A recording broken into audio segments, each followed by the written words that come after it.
US officials will arrive in Australia within days to start implementing the refugee resettlement deal struck between the two countries. The ABC can reveal a dozen patrol boats have already been deployed to Australia's north to form what the government's calling a ring of steel. From Canberra, Jane Norman reports. On board Australia's biggest and most advanced warship, so you've got to see it to believe it. The Prime Minister's projecting a show of strength.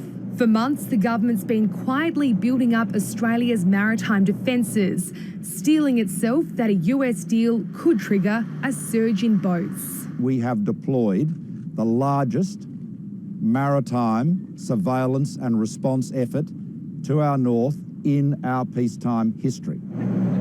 It's being dubbed the Ring of Steel, with more surveillance, ships and intelligence than Operation Sovereign Borders has ever deployed. The ABC can reveal the naval blockade includes 6 Armidale-class patrol ships, a similar number from the Cape-class, as well as 2 support vessels. Any future ventures will be turned back.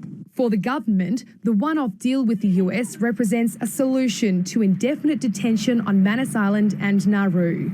Of the 2,100 asylum seekers, 1,600 are genuine refugees, and the government's hoping the US will take most, if not all of them. Labor's backing the deal, but not the final element, to impose a lifetime visa ban on anyone who tried to arrive in Australia by boat. The government hasn't made the case that the visa ban legislation is automatically linked to what the Americans require. This deal was clinched in the Oval Office in January, and once US officials arrive on the islands, the refugees could be on the move within weeks. But from January 20, a new president will be in the White House. Donald Trump wasn't privy to yesterday's announcement, and Australia can't be certain what his administration thinks or would do about it.